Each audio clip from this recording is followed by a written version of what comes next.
Hello students, कैसे हैं आप सब लोग। सबसे पहला पेपर बिजनेस स्टडीज का है और कल मैंने क्रैश कोर्स पूरा का पूरा खत्म कर दिया। मतलब आप लोगों के लिए स्पेशल मैंने रिवीजन कोर्स निकाला था, अकाउंट्स, इकोनॉमिक्स और बिजनेस स्टडीज। और मैंने कहा था 3 तारीख तक, 3 फरवरी तक मैं पूरा का पूरा तीनों सब्जेक्ट का सिलेबस A to Z खत्म करूंगा और मैंने वो पूरा का पूरा सिलेबस खत्म कर दिया।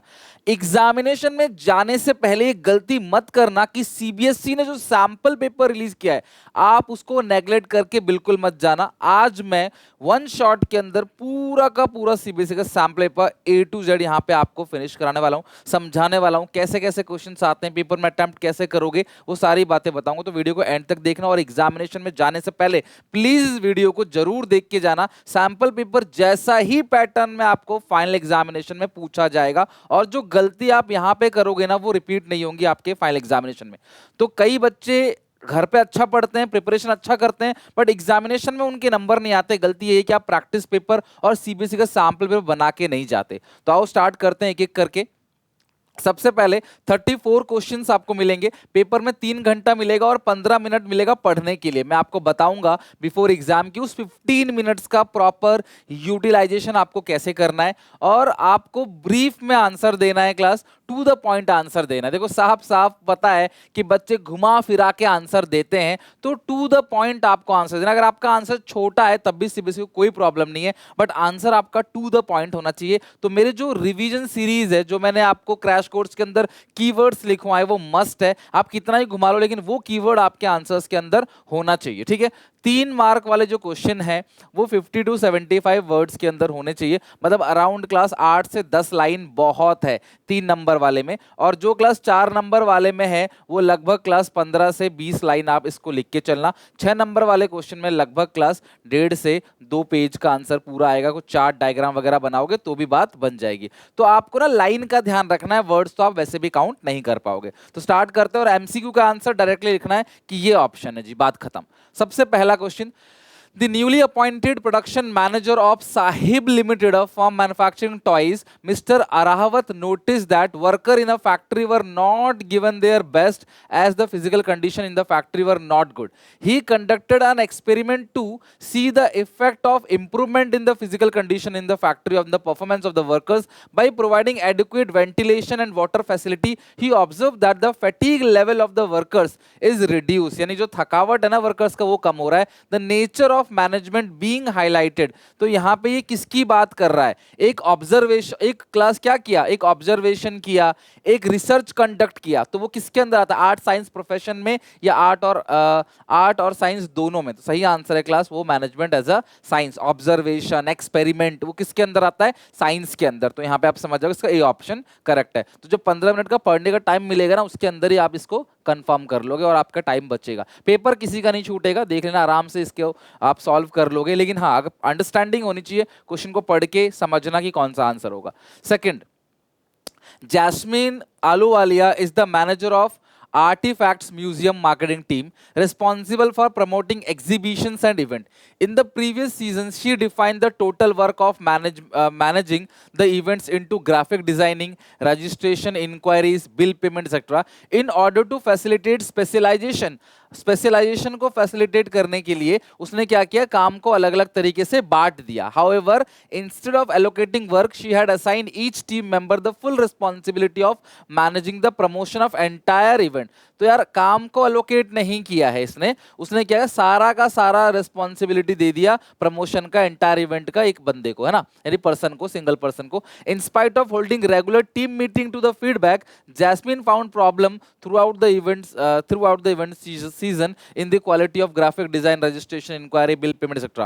For the upcoming event season, Jasmine had decided to divide these responsibility on the basis of observation of the areas in which the individual team members have excelled in their previous season. तो जो पहले अच्छा काम करते थे उस काम को इनको इस सीजन में भी देने का प्लान किया and allocate the role based on their skills and competency. उनके skills competency को देखते हुए उनको काम दिया। Identify the steps in the organizing process, जो आइडिया है प्रोसेस ऑर्गेनाइजिंग का, उसमें वो कौन सा स्टेप्स है which was not properly performed in the previous season but has also duly performed in the upcoming season. तो वो कौन सी ऐसी चीज है जो पहले सही से परफॉर्म नहीं किया लेकिन अब वो सही से परफॉर्म किया, वो है क्लास इसके अंदर, आइडेंटिफिकेशन और डिसीजन वर्क तो सही से किया इसने, रिपोर्टिंग रिलेशनशिप तक बात ही नहीं पहुंची, डिपार्टमेंट्स तो इन्होंने बना दिए प्रॉपर। तो इन्होंने कौन सा काम सही से नहीं किया था पहले, असाइनमेंट ऑफ ड्यूटीज, कि भाई ड्यूटीज कैसे कैसे देना है वो काम इन्होंने सही से नहीं किया। तो यहाँ पे जो प्रीवियस सीजन में और लेकिन इस सीजन में उन्होंने ड्यूटी को सही से दिया, जिसकी जो जो ड्यूटी बनती है उसके क्वालिफिकेशन एबिलिटी के हिसाब से ड्यूटीज दे दी। तो ये वाला काम इन्होंने सही किया, तो सेकंड का डी ऑप्शन करेक्ट है। थर्ड का वीडियो पॉज करके ना आप खुद भी आंसर देने का ट्राई कर सकते हो कि क्या आंसर होगा। Read the following statement, assertion reason आपको बताना है कि ए स्टेटमेंट है, financial planning aims at enabling the company to tackle the uncertainty in respect of availability and timing of funds. ठीक है, तो स्टेटमेंट्स करेक्ट है। जो फाइनेंशियल प्लानिंग है इसका एम है कि कंपनी को इस लायक बनाए कि अनसर्टेनिटी को क्लास को टैकल कर सके और एबिलिटी और टाइमिंग ऑफ फंड्स को देख सके। और रीजन क्या है, capital structure refers to the mix between the owner and borrowed fund. जो कैपिटल स्ट्रक्चर है वो ओनर और बोरोड फंड का मिक्स है। दोनों स्टेटमेंट सही है, लेकिन नीचे वाला ना ऊपर वाले को एक्सप्लेन नहीं कर रहा। Both assertion reason are true but R is not the correct explanation of assertion. तो जो रीजन है वो उसका करेक्ट एक्सप्लेनेशन नहीं है, बट हाँ दोनों स्टेटमेंट अलग अलग आपस में ट्रू है। तो इसका सी ऑप्शन करेक्ट है, तीसरे का सी। फोर्थ पे आते हैं, secondary market directly promotes capital formation. गलत, सेकेंडरी मार्केट जो है वो डायरेक्टली कैपिटल फॉर्मेशन को प्रमोट नहीं करता, इनडायरेक्टली प्रमोट करता है कैपिटल फॉर्मेशन को। Capital market deals in medium and long term security such as equity shares, debentures. In the light of the given statement choose the correct alternative. तो यहाँ पे पहला गलत है, दूसरा जो है वो सही है। तो statement 2 is true, statement 2 is true, 1 is false, यानी कि फोर्थ का डी ऑप्शन करेक्ट है। पांचवें पे आते हैं, choose the statement that correctly highlight the benefit of using external source of recruitment. External source of recruitment का आपको बेनिफिट बताना है। Competitive spirit among the existing staff, सही है। रिडक्शन इन एम्प्लॉय टर्नओवर, ऐसा कुछ नहीं है। Reduction in increasing employ satisfaction, ये भी नहीं है। Develop a sense of security among employ, ये भी नहीं है। इनसिक्योरिटी जबकि आ जाती है, बाहर से बंदा लोगे तो कॉम्पिटिटिव स्पिरिट बढ़ेगा। पांचवें का हो गया ए। सिक्स का आते हैं, Goodwill Enterprise is a large-scale automobile manufacturer who fulfill the need of both industrial user and consumers. The company is providing easy finance facility at a low rate of interest, which has considerably increased the demand for the product. The company has installed a new branch management software to efficiently manage and coordinate activity across the multiple branches and location. Identify the component of the business environment from the above study. तो देखो यार, यहाँ पे सबसे पहले finance facility दिया जा रहा है ना, low rate of interest. Low rate of interest आता है इकोनॉमिकल के अंदर, ठीक है। तो इकोनॉमिक यहाँ भी है और यहाँ नहीं है, इकोनॉमिक यहाँ भी है, इकोनॉमिक यहाँ भी है। और दूसरा क्या है क्लास, यहाँ पे सॉफ्टवेयर की बात कर रहे हैं, मैनेजमेंट सॉफ्टवेयर इंस्टॉल करने की बात कर रहे हैं, तो मतलब टेक्नोलॉजिकल की बात कर रहे हैं। तो 6 का डी ऑप्शन करेक्ट है, यानी कि इकोनॉमिकल और टेक्नोलॉजिकल। 7 पे आते हैं, identify the responsibility the consumer fulfil when he look the quality marks. तो ये जो क्लास क्वालिटी मार्क्स है, अगर इनको देख के वो सामान ले रहा है तो यानी कि वो क्या है, फेयर डील नहीं, ओनली स्टैंडर्डाइज प्रोडक्ट, यार बाय ओनली स्टैंडर्डाइज प्रोडक्ट्स, यानी कि जो प्रोडक्ट की क्वालिटी है ना उसको देखकर, ये जो क्वालिटी एश्योरेंस मार्क है उसको देख के खरीद रहा है। तो यानी कि सी पॉइंट इसका 7th का करेक्ट है।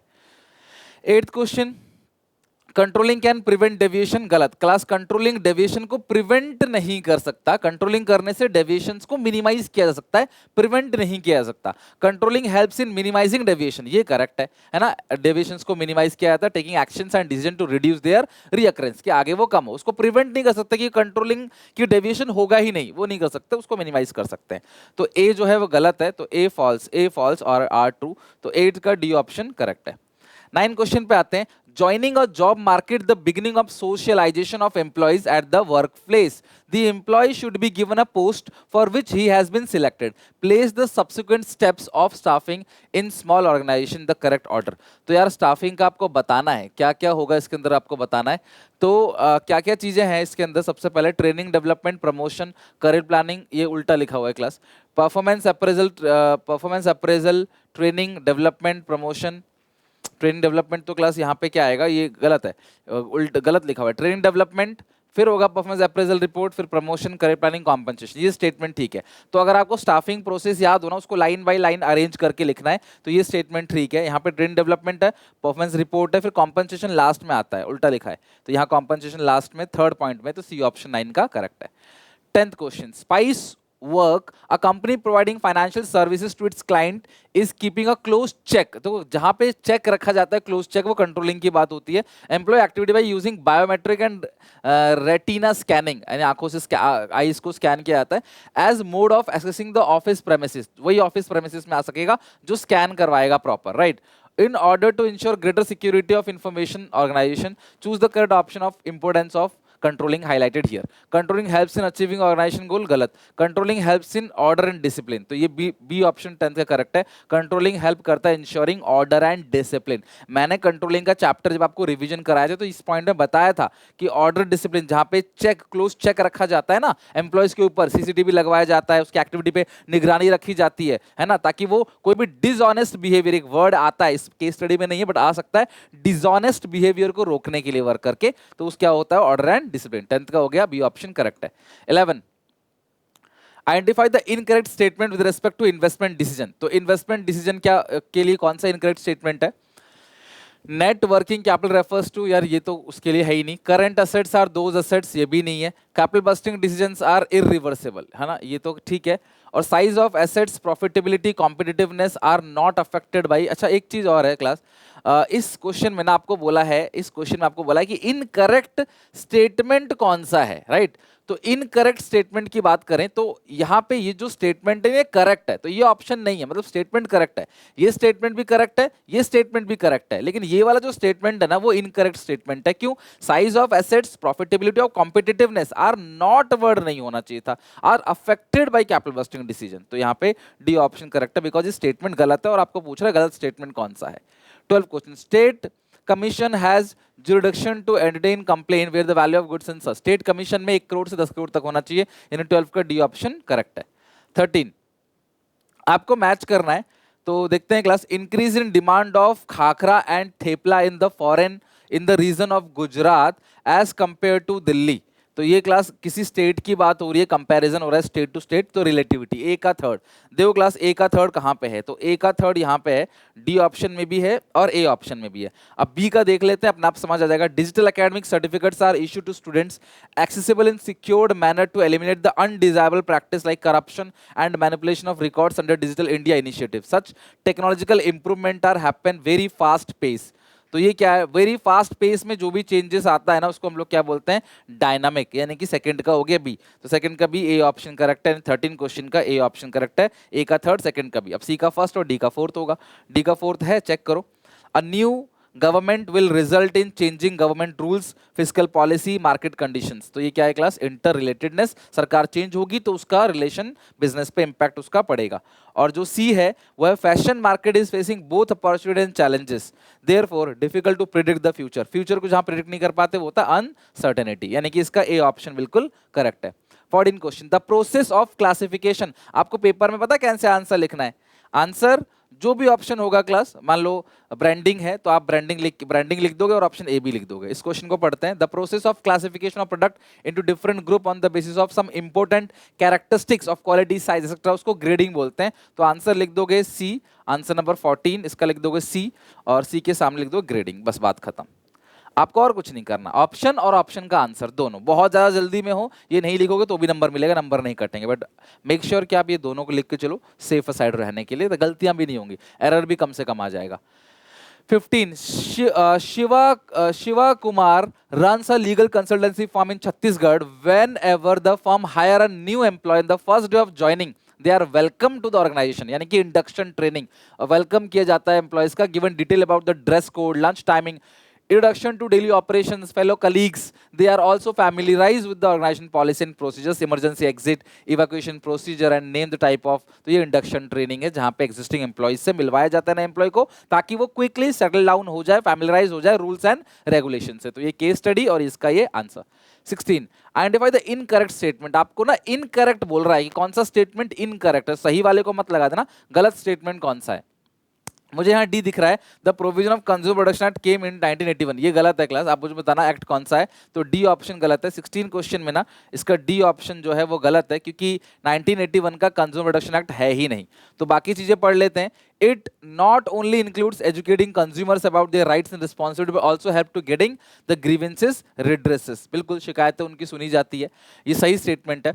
It not only require a judicial machinery for protecting the interest of consumer, but also require the consumer to get together and form themselves an association. Consumer लोग मिलके protest करें और जो अपने interest को protect करने के लिए काम करें. मोरल ड्यूटी है किसी बिजनेस का कि वो कंज्यूमर के इंटरेस्ट को टेक केयर करे ताकि कोई सी तरीके का शोषण ना हो. ये ध्यान रखना है कि किसी भी तरह का एक्सप्लॉइटेशन कंज्यूमर के साथ ना हो. तो तीनों स्टेटमेंट सही है, इनकरेक्ट स्टेटमेंट डी है. 17. Identify the decision which is not taken under financial management. Financial management में कौन सा डिसीजन नहीं लिया जाता? Pricing decision. ये मार्केटिंग चैप्टर का, इस चैप्टर का है ही नहीं, तो 17 का सी ऑप्शन करेक्ट है. 18. What are the factors affecting financing decision? Cash flow, position. ये नहीं है, बी नहीं है, ए है, तो बी नहीं है, ए है, तो बी नहीं है, तो ये हटाओ ऑप्शन. ए है तो ए तो इन दोनों में ही है, तो सी और डी में से भी 18 का एक आंसर होगा. अब degree of financial risk, contractual constant, state of capital market, level of competition. तो लेवल ऑफ कंपटीशन तो वैसे भी नहीं है. अब ये ए है, सी है, डी और ई में से कौन सा है? कॉन्ट्रैक्ट, कॉन्स्टेंट्स और स्टेट ऑफ कैपिटल मार्केट. ई तो है, राइट. क्वेश्चन कह रहा है कि कौन सा फाइनेंसिंग डिसीजन है, तो स्टेट, ये ई वाला तो है. इस हिसाब से क्लास 18 क्वेश्चन का डी ऑप्शन करेक्ट है. डी ऑप्शन में ए सी ई, ए बी है, सी बी है और ए बी है. नेक्स्ट है 19. Consumers are ask anything regarding the date of manufacturing, MRP, about the product and intent to buy. Identify the consumer right is highlighted. तो यहाँ पे class वो क्या कर रहा है? इन्फॉर्मेशन ले रहा है. तो 19 का ये right to inform. Read the following statements carefully. Cost of debt is lower than cost of equity for a company. बताओ, डेट का कॉस्ट कम आएगा या इक्विटी का कॉस्ट कम आएगा? जब कंपनी को फंड्स चाहिए होता है तो किसका कॉस्ट कम आएगा? तो cost of debt is lower, correct है. Debt is the cheapest source. The objective of financial management to increase the wealth of shareholders. तो दोनों स्टेटमेंट ठीक है, बोथ स्टेटमेंट्स आर ट्रू, यानी कि 20 का ए ऑप्शन करेक्ट है. 21. अब यहां से ना 3-3 नंबर वाले क्वेश्चंस चालू हो गए और इनके आंसर्स सैम्पल पेपर में दे रखे हैं, तो उस हिसाब से आपको इसको सॉल्व करना है. पेपर में कैसे करोगे उसके आंसर्स का एक रेडीमेड मतलब कि आउटलाइन, गाइडलाइन आपको दे रखा है. ये नहीं कि आपको यही आंसर लिखना है, आप अपनी मर्जी से बना के लिख सकते हो. और खुद देखो डायरेक्ट क्वेश्चन कितने सारे आए हुए हैं. केस स्टडी, डायरेक्ट क्वेश्चन दोनों आते हैं. और एग्जामिनेशन में जितने भी दिन का गैप है ना, करीब 4 दिन का गैप है, उन 4 दिन में तुम्हें पूरा सिलेबस खत्म कराऊंगा, सारे के सारे एमसीक्यू कराऊंगा, रिवीजन कराऊंगा ए टू जेड पूरे सिलेबस का, लाइव रिवीजन भी कराऊंगा, केस स्टडीज कराऊंगा जितने भी हैं, प्रीवियस ईयर क्वेश्चंस भी कराऊंगा, और शॉर्टकट ट्रिक्स वगैरह कैसे लर्न करना है, राइटिंग की प्रैक्टिस कैसे करनी है, मॉक टेस्ट, सब कुछ मैं तुम्हें दूंगा, चिंता नहीं करो. ठीक है. अभी सैम्पल में 21 क्वेश्चन क्या है? State the meaning of single use plan और स्टैंडिंग प्लान. दोनों का क्लास क्या करना है आपने? एक्सप्लेन करना है. देखो एक लाइन छोड़ के पहले सिंगल यूज प्लान हेडिंग डाली, एक्सप्लेन किया, फिर स्टैंडिंग प्लान हेडिंग डाली, एक्सप्लेन किया.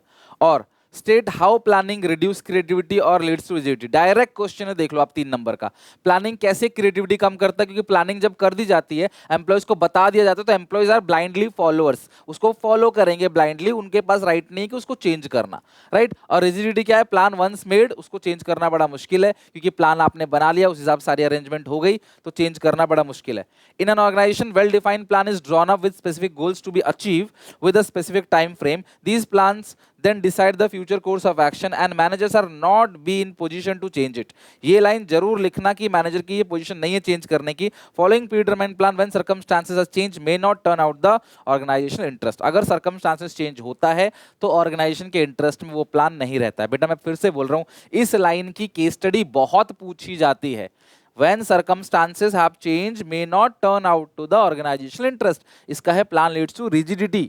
प्लान एक बार बना दिया ना, उसको बार बार चेंज नहीं कर सकते आप, बहुत दिक्कत होती है चेंज करने में. ये लाइन आप केस स्टडी में भी देखोगे. Explain the concept of leadership. क्या है बताना है क्लास, जहां पे दो give situations in which autocratic leadership style is most followed. कहां पे ऑटोक्रेटिक लीडरशिप स्टाइल फॉलो किया जाता है? जहां पे जो फॉलोअर्स हैं वो थोड़े से अनएजुकेटेड है, अनक्वालिफाइड, और जहां पे ग्रेटर स्पीड आपको चाहिए होती है, लीडर को जहां पे मोस्ट सेटिस्फेक्शन चाहिए होता है, उन सब केसेस में ऑटोक्रेटिक यूज होता है. ऑप्शंस भी बहुत सारे दे रखे हैं, तो भर भर के ऑप्शंस दे रखे हैं, आपको दिक्कत नहीं आएगी. शुरू के 15 मिनट्स में आपको यही चेक करना होता है कि भैया इन दोनों में से कौन सा ऑप्शन आपको सिलेक्ट करना है, ताकि 3 घंटे में ना आप इसको पढ़ के सिलेक्ट करके टेंशन वाली बात ना हो. आराम से आप पहले डिसाइड कर लो कि कौन सा ऑप्शन आपको सिलेक्ट करना है. लाइक ये मुझे लगता है आसान था, और आपको वो नहीं आता तो कम्युनिकेशन क्या है वो बता दो, और मीनिंग बताओ फॉर्मल कम्युनिकेशन का और इनफॉर्मल कम्युनिकेशन का. बहुत सिंपल है, भर भर के आप इसके अंदर लिख सकते हो. और एग्जामिनेशन में 3 नंबर में सिर्फ 4 लाइन लिखा है, लेकिन मैं रेकमेंड करूंगा कम से कम 8 लाइन आप जरूर लिखो 3 मार्क्स वाले क्वेश्चन में. 23. जरूरी नहीं है 8, थोड़ा कम भी हो सकता है, थोड़ा ज्यादा भी हो सकता है, बट अराउंड 8, 6 से 10 मान के चलो, इतना तो होना ही चाहिए लाइन आपका। From the following information regarding Aditya limited, और ये एक ग्रीन टी के मैन्युफैक्चरर है, इनकी ईबीआईटी 15 लाख दे रखा है, डिबेंचर से 12 लाख, शेयर्स है 18 लाख रुपए का, 10 का एक है, टैक्स रेट है 40%। आपको निकालना क्या था, आरओआई और इंटरेस्ट कवरेज रेशियो। तो आरओआई का फॉर्मूला क्या होता है, ROI profit before instant tax upon capital employed into 100। तो प्रॉफिट कितना है 15 लाख, कैपिटल एम्प्लॉयड क्या है, debt plus equity 12 plus 18 30 lakh का कैपिटल एम्प्लॉयड इनटू 100, या गया 50%। और इंटरेस्ट कवरेज रेशियो होता है प्रॉफिट बिफोर इंस्टेंट टैक्स, वो गया 15 लाख, और अपॉन एनुअल इंटरेस्ट, तो 12 लाख के डिबेंचर 10% के हिसाब से 1,20,000 का एनुअल इंटरेस्ट हो गया, यानी 12.5 times interest coverage ratio times में आता है, और आरओआई जो है वो परसेंटेज में आता है। ओके, सिंपल क्वेश्चन था 3 नंबर का। नाउ आते हैं 24 क्वेश्चन पे। ऑप्शन पहले आप क्लास इस क्वेश्चन में ना क्वेश्चन की रिक्वायरमेंट को पढ़ो, क्या लिखा है, state the concept of business environment, आपको बताना है बिजनेस एनवायरनमेंट क्या है, आइडेंटिफाई और एक्सप्लेन करना है what way of good understanding of business environment enable mister Vivek Vaswani to improve the performance of the enterprise. तो कुल मिला के आपको बताना है बिजनेस एनवायरनमेंट है क्या, और कौन कौन से बेनिफिट्स हैं इस केस स्टडी के अंदर बिजनेस एनवायरनमेंट के। Mister Vivek Vaswani of foodpreneur combine his passion for food with his entrepreneur skills and started his innovative fast food outlet Ochil in 2021. He had started his career as a food blogger, and he noticed that numerous Indian consumers were looking for a reasonable and pure vegetarian fast food options for dining out. The high-end restaurants were not opted by many as they were exorbitantly priced. Though many global fast food chains were running across the country, yet non-made outlets offered reasonable and healthy pure vegetarian fast food options to consumer. Ochil became a pioneer in offering a healthy and delicious variety of food. What came as a surprise for consumer was that even without using onion, garlic in pasta sauce, marinade and ketchup, the food could actually taste great. The company witnesses an increase in net profit. Company grow भी कर रहा है, तो एक benefit तो क्या हुआ, company grow कर रहा है। दूसरा, ऐसा कोई भी सामान लोग नहीं दे रहे जो ये कंपनी प्रोवाइड कर रही है, तो फर्स्ट मूवर एडवांटेज है। It enable the firm to identify opportunity and getting first mover advantage. तो पहला ऑप्शन आप क्या लिखोगे, बिजनेस एनवायरनमेंट को एक्सप्लेन करना है। दूसरा आपको इंपोर्टेंस लिखना है, कौन सा है, enable the opportunities and getting first mover advantage, और इससे कंपनी ग्रो भी कर रही है ना, तो कंपनी ग्रो भी कर रही है। ओके, और भी पॉइंट्स देखो इसमें ना, एक्सप्लेन करने के लिए जो है बोला गया है, तो आपको हेडिंग डाल के ना एक्सप्लेन भी करना है। Opportunity refers to the positive excellent trend, identify opportunity और गेटिंग फर्स्ट मूवर एडवांटेज, और लास्ट में ये भी लिखोगे, लास्ट में आप एक पॉइंट ये भी लिखोगे इसके अंदर, इट हेल्प्स टू ग्रो, यानी कंपनी जो है वो ग्रो करने में भी हेल्प कर रहा है, यानी इंप्रूवमेंट इन परफॉर्मेंस। इसमें अगर जो मैंने पढ़ाया हुआ है तुमको, उसमें मैंने हेडिंग लिखवाई है इंप्रूवमेंट इन परफॉर्मेंस। तो अगर आप बिजनेस एनवायरनमेंट को स्कैन करोगे तो आपकी परफॉर्मेंस बढ़ेगी। देखो ना, 26% जो है प्रॉफिट वो इंक्रीज हो गया। इन्होंने लिखा नहीं है, बट आप वो भी लिख सकते हो, ठीक है। 25 में पूछा क्या है, identify and explain the feature of management. Management का फीचर पूछा है mister Agastya in his announcement, और explain 3 reason that make management important to any organisation. देखो 3 reason that makes management important, यानी कि आपको इसके अंदर मैनेजमेंट के इंपोर्टेंस लिखने हैं, वो पूछा गया है। बाकी क्वेश्चन में कौन सा यहाँ पे फीचर है जरा पढ़ लेते हैं। The general manager of a rapid organisation mister Agastya Lokhande made the following announcement at the annual general meeting of the company, when we think of brand we think of reputation, but the reputation is made और broken by the quality of product and customer representation. If people are miserable they can't give their best work and the brand suffers. अगर लोग miserable होंगे ना तो business जो है वो नुकसान में जाएगा। On contrary positive result can be observe if there is job satisfaction. तो पॉजिटिव रिजल्ट क्या होगा, जॉब सेटिस्फैक्शन है, एफिशिएंट और इफेक्टिवनेस है कंपनी के अंदर, तो कंपनी अच्छा परफॉर्म करेगी। तो यार ऑब्जर्वेशन है, और ऑब्जर्वेशन किसके अंदर होता है, इंटेंजिबल्स के अंदर। इंटेंजिबल, तो management is an intangible force, ये फीचर है पहले का। और दूसरे का 3 इंपोर्टेंस लिखना है, तो कोई भी आपको 3 इंपोर्टेंस, इसमें 5 दे रखे, कोई भी 3 आप लिख सकते हो। तो जहां पे एम्प्लॉइज आर हैप्पीली, एक वर्ड लिखो, employees are happily and satisfied, ये वर्ड जहां पे आ जाए आप समझ जाना कि management is an intangible force, ये इसका फीचर है। काम सही से हो रहा है, लोग एस्टोनिश हो रहे हैं, यानी कि लोग आश्चर्यचकित हो जा रहे हैं काम कैसे सही से हो रहा है, तो ये इंटेंजिबल फोर्स है जो दिखता नहीं लेकिन फील होगा। in order to streamline the selection procedure so as to minimize the margin of error, certain tests are carried out, है ना, जैसे 5 टेस्ट होते हैं. measure the characteristics of individual, explain any 4 such test. तो ये जो test होते हैं ना, इसके अंदर सिलेक्शन टेस्ट, इसके अंदर 5 टेस्ट होते हैं. आईक्यू टेस्ट यानी intelligence test, aptitude test, personality test, trade test, interest test. इस 5 में से कोई भी 4 आपको एक्सप्लेन करना है. IQ, aptitude, personality, trade, interest, इन 5 में से एनी 4 आपको एक्सप्लेन करना है. 4 मार्क्स आपको यहाँ को मिल जाएंगे. अगर आपको वो नहीं आता तो ऑप्शन में दे रखा है, since job have become more complex the importance of employees training has increase. Training के बेनिफिट लिखने हैं. जॉब आजकल कॉम्प्लेक्स हो गई, ट्रेनिंग बहुत जरूरी है. Training program provide numerous benefit to workers. तो ये वर्कर को क्या फायदा देगा वो लिखना है कि ट्रेनिंग से वर्कर को क्या फायदा देगा. उनकी स्किल्स इंप्रूव होगी, उनकी परफॉर्मेंस बढ़ेगी, वो ज्यादा पैसे कमाएंगे, एम्प्लॉइज हैंडल करेगा मशीन्स को, एक्सीडेंट्स कम होंगे और क्लास प्रमोशन भी होगा, एम्प्लॉइज का वो मोरल है वो बेटर होगा, उनका करियर भी जो है एडवांसमेंट होगा. ऐसे 4 फायदे. यार तुम खुद मुझे बताओ ना, तुम किसी कंपनी में काम कर रहे हो, तुमको ट्रेनिंग दी जा रही है, तो उससे 4 फायदे क्या क्या होंगे तुमको, वो तुम अपनी लैंग्वेज में सिंपल बना के लिख सकते हो. No heading is required. बस आप ऐसी डिटेल में 4 लाइन में आप आराम से लिख सकते हो. 4 पॉइंट्स आपको बताना है, बहुत डिटेल में एक्सप्लेन नहीं करना है. जहां पे लिखा रहता है एक्सप्लेन्ड वहां एक्सप्लेन करो, इसके अलावा तो सब आप चलाओ ऐसे ही. अब ये क्वेश्चन दे रखा है, on the basis of the understanding of Maslow's need hierarchy theory of motivation identify the human need that Bhanupuria has recognized in order to make the subordinates acts towards the achievement of organization goal.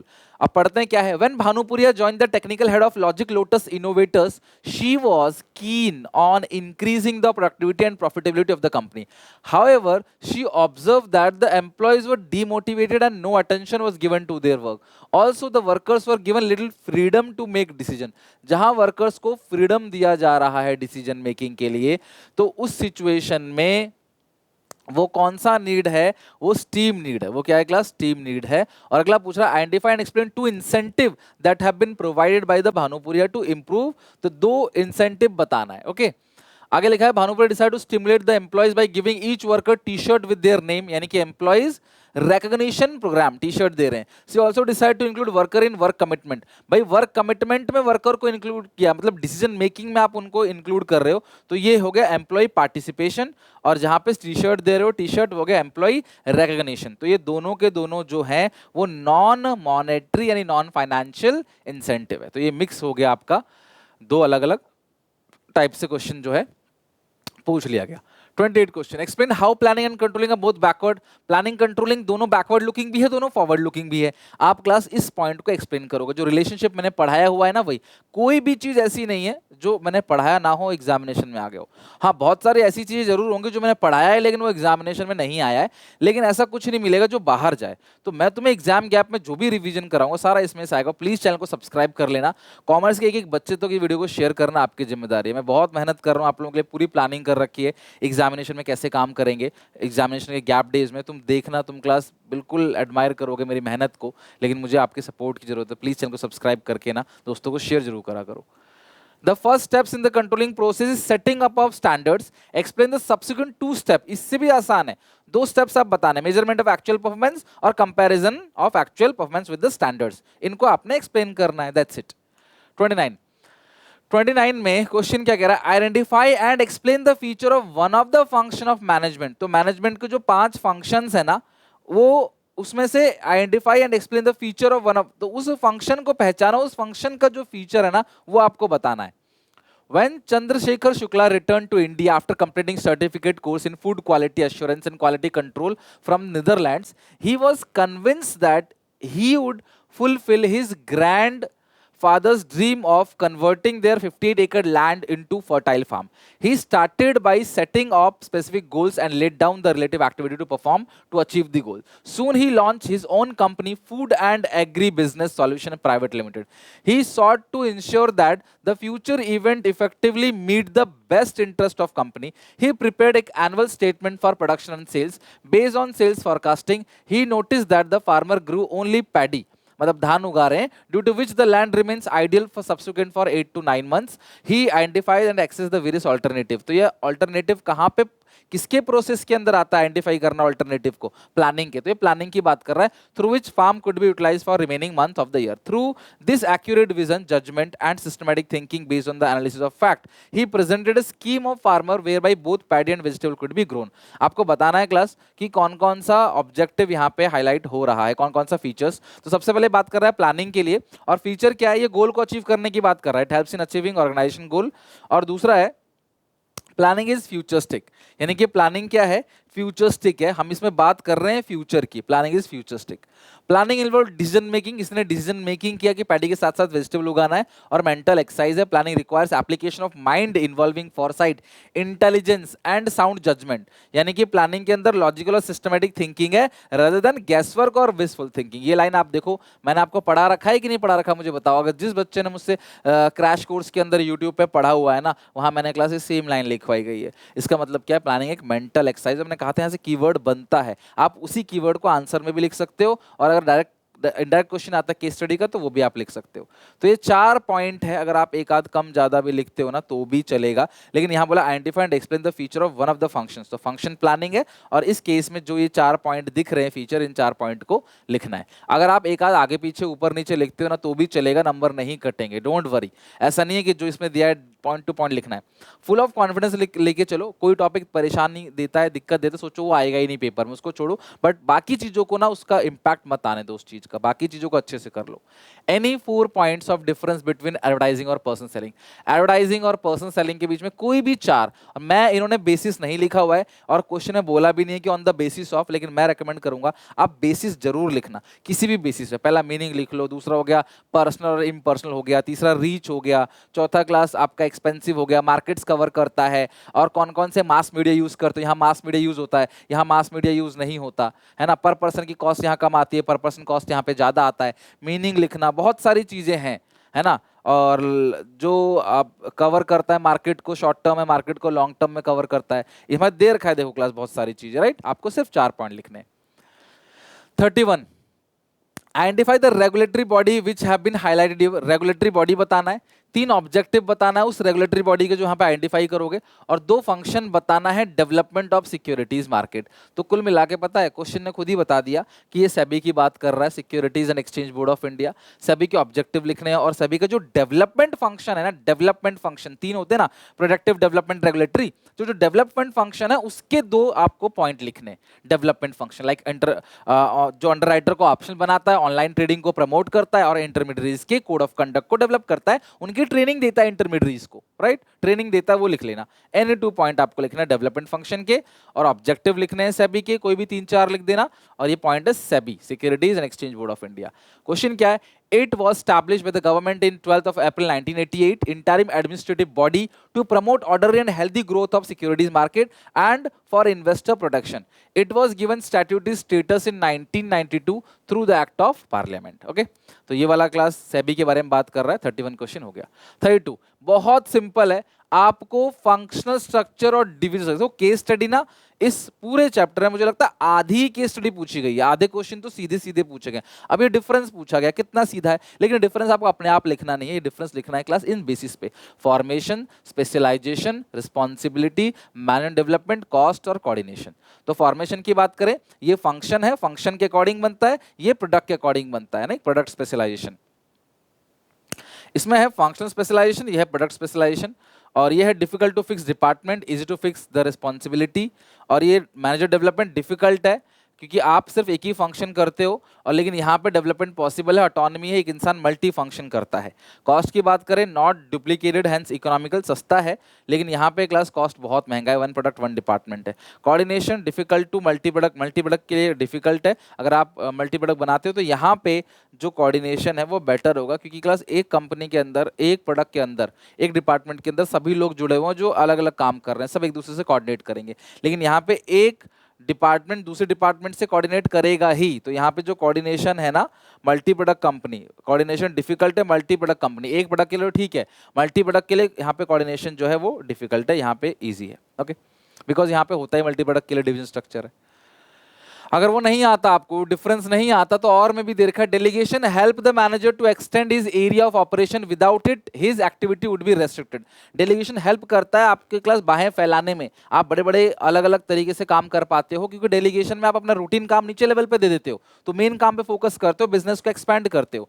That himself can do in light of the our statement. कुल मिला के आपको delegation के importance लिखने हैं, significance यानी कि importance of delegation. Effective management, employees development, motivation of employee, facilitate organisation growth based on management hierarchy और बेटर कोऑर्डिनेशन। देखो मैनेजमेंट हिरार्की पे बेसिस है, delegation of authority establish subordinate superior relationship which are the basis of hierarchy of management. तो जो तुम हो, तुम अपने टॉप लेवल से काम लोगे और नीचे लेवल पे डेलीगेट करोगे, फिर वो अपने नीचे लेवल पे डेलीगेट करेगा, तो एक हिरार्की क्रिएट हो जाती है कि भी कौन बॉस है और कौन उसके अंडर काम करता है, कौन सुपीरियर है, कौन सबऑर्डिनेट है।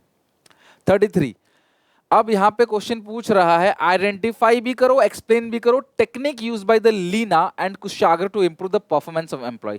एम्प्लॉय के परफॉर्मेंस को इंप्रूव करने के लिए क्या टेक्निक यूज करी है। Leena has been appointed as operations manager in small trading company dealing in garment.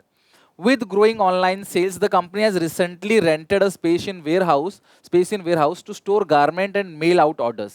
In order to take over the responsibility of order fulfillment, Leena promote an associate, Kushagra, to post of inventory and order fulfillment supervisor. Kushagra has been given the task of access whether it is the best to process orders as they come in or let them accumulate and then to process them in batches.